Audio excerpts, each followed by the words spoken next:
الحمدللہ رب العالمین والعاقبۃ للمتقین والصلاة والسلام علی سید اشرف الانبیاء والمرسلین وعلی آلہ الطیبین الطاہرین المعصومین المنتجبین المنتخبین اما بعد فقد قال اللہ تعالی فی کتابہ المجید والفرقان الحمید وقولہ الحق وهو اصدق الصادقین بسم اللہ الرحمن الرحیم شہر رمضان الذی انزل فیہ القرآن ھدی للناس وبینات من الہدی والفرقان. Respected مومنین و مومنات، السلام علیکم ورحمۃ اللہ وبرکاتہ. مندہ حقیر آج امامیہ شاہ نجف پیرس فرانس سے آپ کی خدمت میں شہر رمضان الکریم اور اپنے نفس کے بارے میں جو گزارشات ہیں وہ لے کر حاضر ہوا ہے. سب سے پہلے تو بہت ہی دلی دکھ کا اظہار کرتا ہوں کہ ہمارے صدر سید انور شاہ صاحب، ان کے بھانجے آج وفات پا گئے، مالک ان کے درجات کو بلند فرمائے. اور ہمارے ایک اور دوست مولانا میاں محمد عابد صاحب، ان کے بہنوئی وفات پا گئے، پروردگار ان کی مغفرت فرمائے. اور جن لوگوں نے دعائیں میرے ذمہ لگائی ہیں، میں سب کے لیے مشترکہ دعا مانگ دیتا ہوں، چونکہ یہاں ٹائم ایک لمیٹڈ ہوتا ہے، اس لیے میں کوشش کرتا ہوں کہ جتنا مختصر ہو سکے وہ ٹھیک ہے. کیونکہ اگر سب لوگوں کا نام لے لے کر دعائیں مانگنا شروع کر دیں گے تو بہت بڑی جماعت ہے پیرس کی، تو 1300 آدمی کے لیے جب دعا مانگیں گے تو اس کے لیے گھنٹوں چاہیے. تو مومنین، ہم لوگ کوشش کر رہے ہیں کہ شہر رمضان الکریم کی جو برکتیں ہیں، جو رحمتیں ہیں، جو خوشیاں ہیں، ہم اسے سمیٹ لیں. اور ہم معصومین علیہ الصلوۃ والسلام کے فرامین کا سہارا لے کر، احادیث رسول خدا کا سہارا لے کر، قرآن کا سہارا لے کر دین خدا کو سمجھنے کی کوشش کر رہے ہیں. اور ہم چونکہ بالخصوص جو یہاں یورپین ماحول میں رہتے ہیں، ان کے لیے بہت ساری چیزوں کا ایکسٹرا خیال رکھنا ضروری ہوتا ہے. کیونکہ ایک آدمی اگر مسلمان ملک میں رہ رہا ہے، اس کے لیے بہت ساری چیزیں ایسی ہیں جو وہ احساس نہیں کر سکتا، وہ سوچ نہیں سکتا، ان نعمات پہ شکر ادا نہیں کر سکتا. لیکن یہاں پہ رہتے ہوئے یہ ایک ایسی دنیا ہے کہ جہاں انسان کو قدم بہت پھونک پھونک کر رکھنا پڑتا ہے اور بہت ساری چیزوں کا خیال رکھنا پڑتا ہے. اور اس لیے مجھ پہ یہ فرض بھی ہے کہ میں یہاں پہ رہتے ہوئے یہاں کے جوانوں کے لیے، بچے اور بچیوں کے لیے بالخصوص کچھ ایسی چیزیں تاریخ اور احادیث سے لے کر آؤں کہ جس سے آپ لوگوں کو فائدہ ہو. تو شہر رمضان الکریم، جب کہ اللہ نے رحمت کے دروازے انسان کے لیے کھول دیے ہیں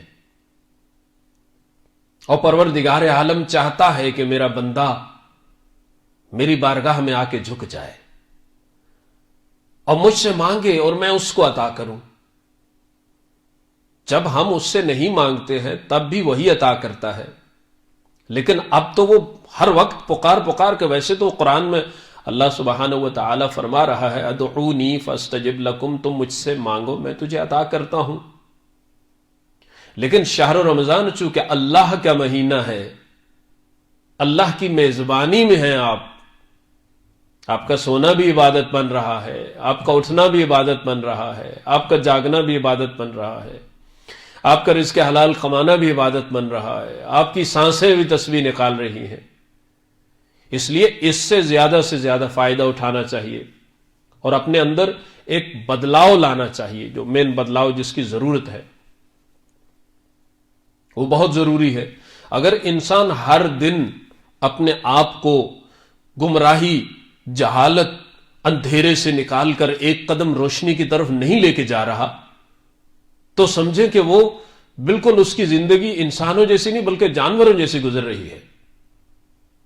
ایک آدمی اگر معصومین علیہ الصلوۃ والسلام کے مذہب سے منسلک ہے اور جس کے پاس رحمت للعالمین ہے، اور وہ ہر روز ایک قدم پیچھے جا رہا ہے گمراہی میں، جہالت میں، اندھیرے میں، تو یقیناً یہ آدمی بہت بڑی گمراہی میں جا رہا ہے اور بہت بڑی جہالت میں جا رہا ہے، تو یہ آدمی مذہب سے اور خدا سے بہت دور جا رہا ہے۔ انسان کی زندگی کا مقصد اللہ کے نزدیک ہونا ہے، اللہ کی رحمتوں کو سمیٹنا ہے، اس دنیا میں آ کے اچھے اعمال بجا لانا ہے، اچھے کام کرنا ہے، اور اچھے لوگوں کے ساتھ بیٹھنا ہے، اچھے لوگوں کے ساتھ اٹھنا ہے، اپنی زندگی کو بہتر بنانا ہے، اپنے معاشرے کو بہتر بنانا ہے، اپنے ساتھ بیٹھنے والے لوگوں کو بہتر بنانا ہے۔ اگر ہم یہ سب کچھ یہاں نہیں کر رہے ہیں تو پھر کیا فائدہ ہے؟ اگر صرف رزق ہی کمانا ہے، لوگوں کو پالنا ہے، اپنے آپ کو پالنا ہے، پیٹ بھرنا ہے، تو یہ تو زندگی کا مقصد نہیں ہے۔ یہ تو جانوروں کے مقاصد ہیں، انسان کے مقاصد نہیں ہیں۔ انسان وہ ہے کہ جو ہر روز ایک قدم آگے بڑھ رہا ہے۔ کہاں آگے بڑھ رہا ہے؟ گمراہی میں نہیں، جہالت میں نہیں، اندھیرے میں نہیں، بلکہ اللہ کے راستے کی طرف، اپنے نبی کے نزدیک ہو رہا ہے، اپنے رب کے نزدیک ہو رہا ہے، اپنے معصومین کے نزدیک ہو رہا ہے، اپنے امام کے نزدیک ہو رہا ہے۔ وہ انسان فائدے میں ہے۔ تو ابو بصیر جو مولا کے ایک صحابی تھے، امام جعفر صادق علیہ الصلوۃ والسلام سے روایت کرتے ہیں، آپ نے اپنے آبائے طاہرین کی سند سے امیر المؤمنین علیہ الصلوۃ والسلام سے نقل فرمایا، آپ نے فرمایا اہل دین کی کچھ علامات ہیں جن سے ان کی پہچان ہوتی ہے، یعنی جو دیندار لوگ ہیں وہ بھی کچھ علامات رکھتے ہیں، کچھ نشانیاں رکھتے ہیں جس کی وجہ سے وہ پہچانے جاتے ہیں۔ کیسے پتا چلتا ہے یہ آدمی کہاں کا ہے، یہ آدمی کہاں کا ہے؟ پاسپورٹ رکھتے ہیں نا ہم لوگ، اسی طرح چہرے سے، رنگ سے، زبان سے آدمی پہچانا جاتا ہے کہ یہ آدمی پاکستان سے ہے، یہ یورپ سے ہے، یہ افریقہ سے ہے، یہ کہاں سے ہے۔ تو اہل دین جو ہیں یہ بھی اپنی ایک مختلف پہچان رکھتے ہیں، اور فرشتے ان کو پہچانتے ہیں۔ اہل دین کی سب سے پہلی پہچان جو مولا صادق علیہ محمد علیہ الصلوۃ والسلام امیر المؤمنین سے نقل کر کے فرماتے ہیں کہ سب سے پہلے یہ آدمی سچ بولتا ہے۔ مومن کی سب سے پہلی نشانی ہے کہ وہ سچ بولتا ہے، جھوٹ نہیں بولتا۔ یہ جھوٹ ہمیں ہمارے رب سے دور کر دے گا، یہ جھوٹ ہمیں لوگوں کے درمیان نفرتیں پیدا کرنے والا شیطان بنا دیتا ہے، یہ جھوٹ لوگوں کے گھروں کو توڑ ڈالتا ہے۔ یہ جھوٹ کی جو بنیادیں ہیں اس پہ بلڈنگ ایسے ہی ہے کہ جیسے ہوا میں کھڑی ہو۔ یہ جھوٹ ہماری رات بھر کی عبادتوں کو کھا جاتا ہے، یہ جھوٹ ہمارے سارے دن کے روزے کو کھا جاتا ہے، یہ جھوٹ بھائی کو بھائی سے جدا کر دیتا ہے، بہن کو بہن سے جدا کر دیتا ہے، بیٹے کو باپ سے جدا کر دیتا ہے، باپ کو اولاد سے جدا کر دیتا ہے، اور ایک انسان کو انسانیت سے جدا کر دیتا ہے یہ جھوٹ۔ انسان کو ہمیشہ سچ بولنا چاہیے، ہمیشہ سچ بولنا چاہیے۔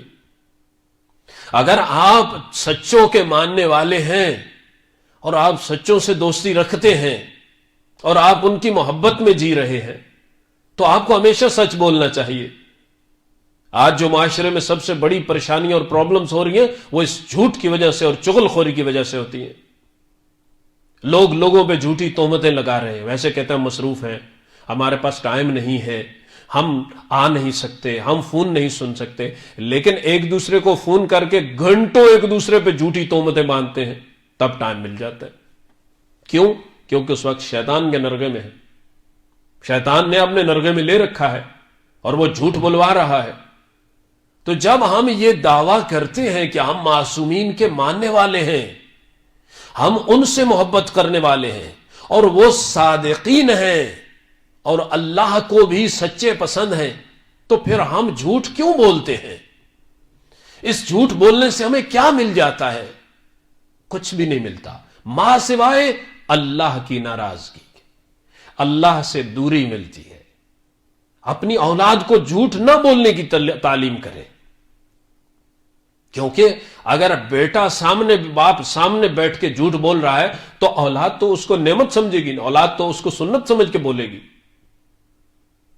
یعنی اگر آپ گھر میں بیٹھے ہیں اور کوئی آدمی دروازے پر آ کے دستک دے رہا ہے یا کوئی آدمی فون کر رہا ہے، آپ خود اپنی اولاد کو کہہ رہے ہیں کہ بیٹا یا بیٹی یہ فون اٹھاؤ اور ان سے کہہ دو کہ بابا گھر پہ نہیں ہے یا بابا فون گھر پہ بھول گئے۔ اب وہ بیٹا اٹھا کے کہہ نہیں رہا، وہ صرف جھوٹ بول نہیں رہا، بلکہ اسے ایک سنتی دین مل رہا ہے، اسے ایک جھوٹا دین مل رہا ہے جو باپ کی طرف سے وراثت میں مل رہا ہے۔ کیونکہ باپ جب کہتا ہے تو اولاد کے لیے وہ چیزیں، چھوٹی اولاد کے لیے وہ کرنا فخر ہوتی ہے، میرے بابا نے یہ کیا، میری ماں نے یہ کیا، میرے بابا نے یہ کیا۔ اگر آپ خود گھر میں نماز نہیں پڑھ رہے ہیں تو آپ کی اولاد نماز کیسے پڑھے گی؟ خدا را، اگر آپ اپنے آپ پہ رحم نہیں کر رہے تو اپنی اولاد پہ تو رحم کیجئے نا، اپنی اولاد کو تو سیدھا رستہ دکھائیے نا۔ اگر آپ خود اللہ سے دور جا رہے ہیں، آپ خود گمراہیوں میں جا رہے ہیں، تو انسان کوئی بھی نہیں چاہتا کہ وہ اس کی اولاد بھی الٹے رستے پر چلی جائے۔ اگر آپ اپنے لیے نہیں کر رہے ہیں تو کم از کم اپنی اولاد کے لیے تو سچ بولنا شروع کر دیں، ان کو بھی آپ صداقت کے رستے پر لے جائیں۔ یعنی کہیں یہ نہ ہو کہ آپ خود تو اپنے لیے جہنم خرید رہے ہیں لیکن اپنی اولاد اور اپنے آنے والی نسلوں کے لیے بھی آپ بری بنیاد رکھتے ہیں، جھوٹی بنیادیں رکھتے ہیں۔ نہیں، کوشش کیا کریں کہ اولاد کے سامنے جھوٹ بولے اور ایسا کام کریں کہ جس سے آپ کی اولاد آپ کی سیرت پر چلتے ہوئے اپنے اللہ کے قریب ہو جائے۔ یعنی اگر خود آپ نماز پڑھیں گے تو آپ کی اولاد نماز پڑھے گی۔ اگر باپ بستر میں سو رہا ہے اور وہاں پر لیٹ کر کہہ رہا ہے کہ بیٹا تم نماز پڑھ لو، نماز کا ٹائم ہو گیا، نماز کا وقت ہو گیا، تو بیٹا نماز نہیں پڑھے گا۔ یا وہ اگر ایک لفظ جواب میں یہ کہہ دے کہ بابا خود تو نہیں پڑھتے ہو، مجھے نماز کا حکم دے رہے ہو، تو کیا رہ گیا انسان کا؟ اللہ نے یہ اولاد بھی تمہیں نعمت دی ہے، اللہ نے یہ اولاد تجھے امانت دی ہے، اور پھر وہ جب چاہتا ہے اسے واپس بھی لے لیتا ہے۔ تو تم خدا کی امانت کی صحیح طریقے سے تربیت کرو۔ یہ شہر رمضان اپنے اندر جو برائیاں پائی جاتی ہیں، کسی ایک سے ہر روز توبہ کرنے کی انسان کوشش کرے، تب ہم اصلاح کی طرف جائیں گے، تب ہم ہدایت کی طرف جائیں گے، تب ہم نیکی کی طرف جائیں گے۔ وگرنہ ہم معاشرے کو، ہم خود کو بھی برباد کریں گے اور اپنے معاشرے کو بھی برباد کر دیں گے۔ میں ہمیشہ یہ بات کہتا ہوں اسی ممبر سے کہ اگر آپ اپنی ذاتی طور پر ایک کام کر رہے ہیں اور وہ برا کام کر رہے ہیں تو لوگ یہی کہیں گے کہ فلاں آدمی نے یہ برا کام کیا۔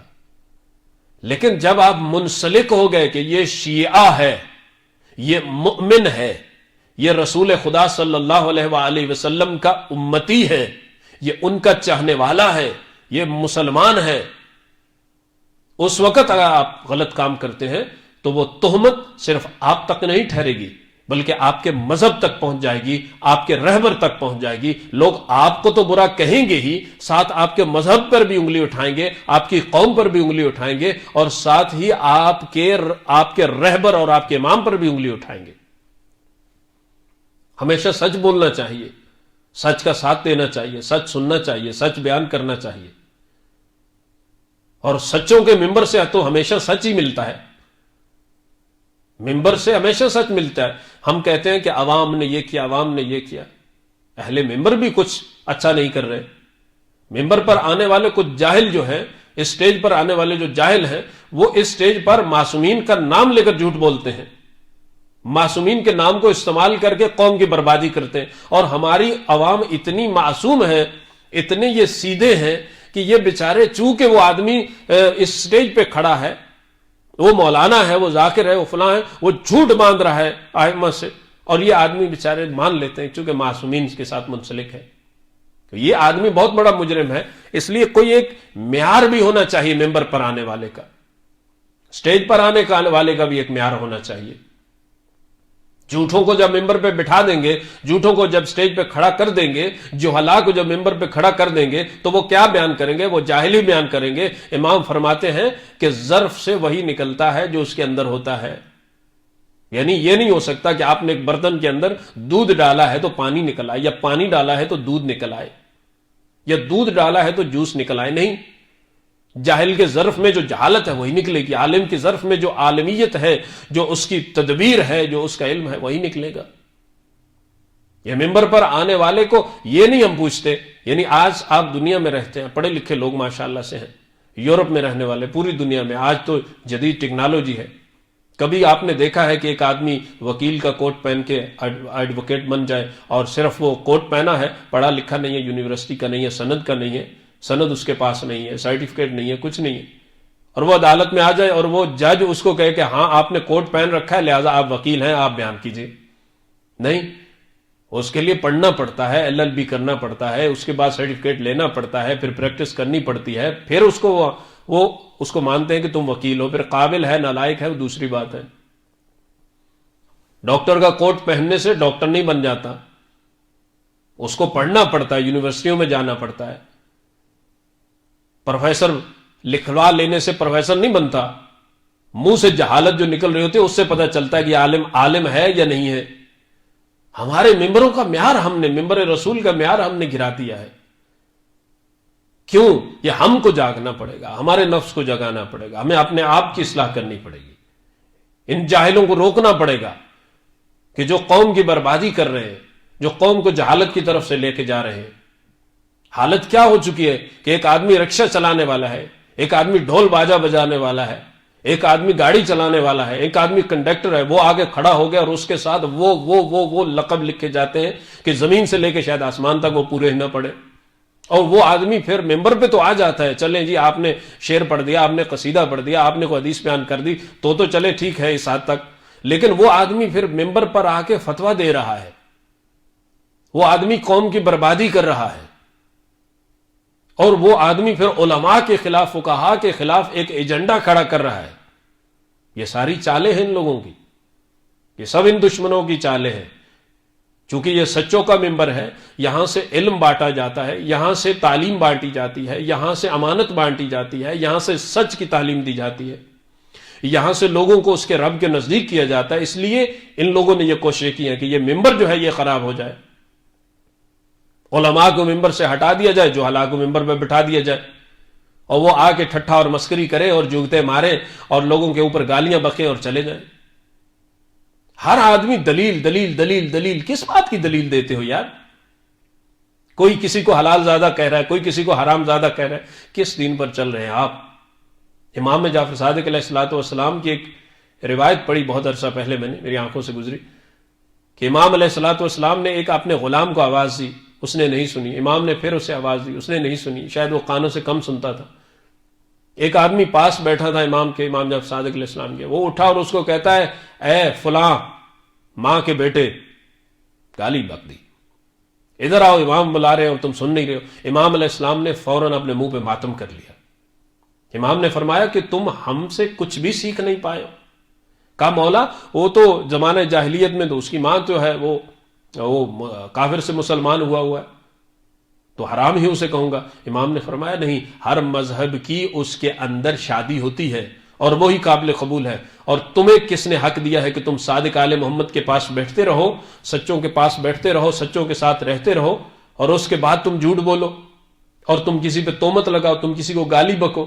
یعنی امام نے اسے سخت منع کر دیا، اور امام نے اپنی محفل سے اس کو نکال دیا کہ آج کے بعد تم ہماری محفل میں نہیں آ سکتے ہو، کیوں؟ تم نے فلاں ہمارے چاہنے والے کو گالی بکی ہے۔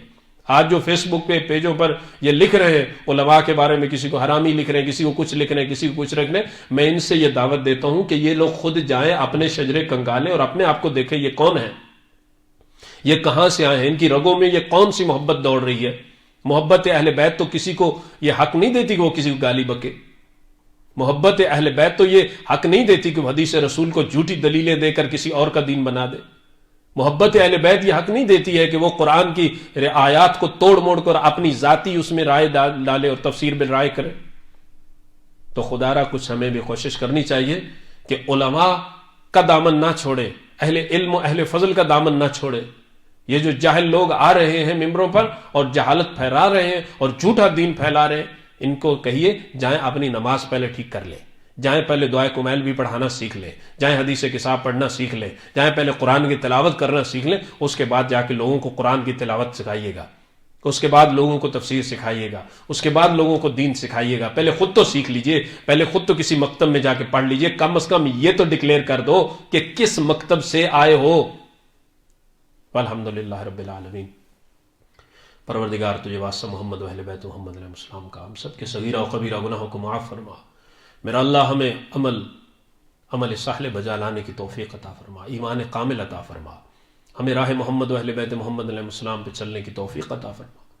یا اللہ ہمیں نیک بننے کی توفیق عطا فرما، ہمیں سچ سننے اور سچ بیان کرنے اور سچ پہ عمل کرنے اور سچ کا ساتھ دینے کی توفیق عطا فرما. یا اللہ ہمیں دین حقیقی پہ عمل کرنے کی توفیق عطا فرما. یا اللہ مذہب حق اسلام کو بلندی اور ترقی عطا فرما. یا اللہ تمام مسلمین کو آپس میں اتحاد، اتفاق اور محبت کا عطا فرما. یا اللہ ہمارے مرحومین کی بخشش فرما. یا اللہ بے اولاد مومنین کو اولاد نورینہ عطا فرما، صاحب اولادوں کی اولاد کو نیک اور صالح فرما. یا اللہ ہماری مساجد کو، ہماری امام بارگاہوں کو پھر سے جلد آباد و شاد فرما.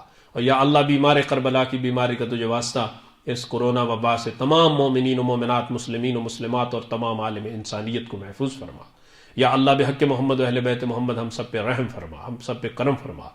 یا اللہ تجھے واسطہ محمد و اہل بیت محمد علیہ الصلوۃ والسلام کا خدایا ہماری اولادوں کو نیک اور صالح بننے کی توفیق عطا فرما. یا اللہ ہمارے امام، ہمارے وارث، ہمارے آقا صاحب العصر و زمان کے ظہور میں تعجیل فرما. یا اللہ ہمارے امام زمان علیہ السلام کو ہم سے راضی و خوشنود فرما. اللہم صلی علی محمد و آل محمد. والسلام علیکم ورحمۃ اللہ وبرکاتہ.